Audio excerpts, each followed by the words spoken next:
देखो बहुत संघर्ष संग्राम पर 1936 मसीह स्वतंत्र ओडिशा प्रदेश गठन करा जायतिला एवं भाषाभित्तिक ओडिशा होची प्रथम राज्य। तथापि आज पर्यंत अनेक ओडिया भाषाभाषी अंचल ओडिशा बाहर रही जाइछि। सेतिपे ओडिया माने आज भी संघर्ष करूछंती एवं दुर्भाग्यक्रमे आपण जानती जे दक्षिण ओडिशा रे आंध्र प्रदेश सरकार अनेक समय आम अंचल को अनुप्रवेश करूछंती एवं ओडिशार ग्रामगुड़िक दखल करबा पई अपचेष्टा करूछंती। सही प्रक्रिया वर्तमान छत्तीसगढ़ सरकार आरंभ कलेनी एवं आपण जानती जे ओडिशार बरगढ़ जिला एवं झारसुगुड़ा जिला सीमांत अंचल छत्तीसगढ़ सीमा सहित लागी करी रही एवं झारसुगुड़ा जिलार जोटा लखनपुर ब्लॉक अच्छी से लखनपुर ब्लॉक अनेक अंचल को वर्तमान छत्तीसगढ़ सरकार अनुप्रवेश आम लक्ष्य करुचु।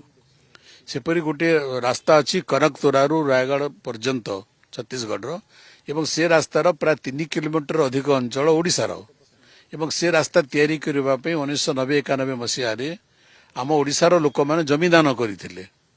कनकतुरार ग्रामवासी माने जमीदान करथिले। सेटा संपूर्ण भाव ओडिशार रास्ता एवं एबे छत्तीसगढ़ सरकार से रास्ता ऊपर निज आधिपत्य विस्तार करूछंती। सेठी गाड़ी मोटर चेक करूछंती, सेठी तांकर कटकणा जारी करूछंती एवं ओडिशा सरकार एवं झारसुगुड़ा कर्तृपक्ष जिला कर्तृपक्ष निरवदष्टा सहिछंती। तो यही प्रकार जदि ओडिशा सरकार कौन कार्यानुष्ठान ग्रहण न करेंगे, सतर्क न हेबे, सक्रिय न हेबे, ताले ओडिशार अनेक सीमावर्ती अंचल गुड़ाक पड़ोसी राज्य माने जबरदस्त दखल करी नहीं जाउछंती।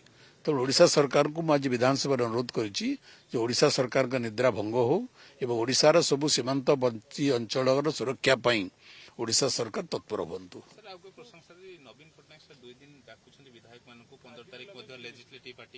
एटा गोटे साधारण प्रक्रिया, एथेर किछि असाधारण जिनिस नहीं।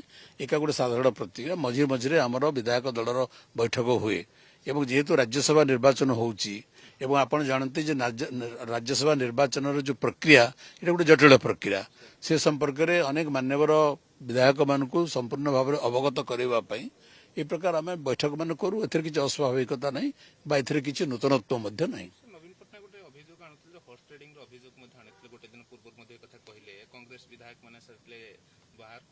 देखंतु आमे लक्ष्य करूचु जे केतेक सर्वभारतीय दल ए राज्य रे राज्यसभा निर्वाचन को कलुषित करने चेष्टा करुचंती।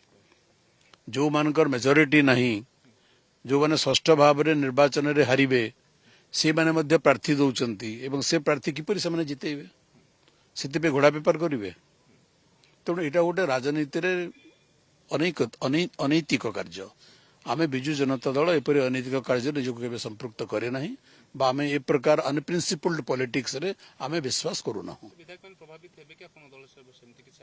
देख बिजु जनता दलर विधायक माने संपूर्ण भाव में दलर श्रृंखला भितर अछंती, दलर नेतृत्व को मानिकरी अछंती, दलर निर्देश को परामर्श को मानिकरी अछंती। एथिरे कोनोसी व्यतिक्रम हेबार सामान्यतम संभावना नहीं।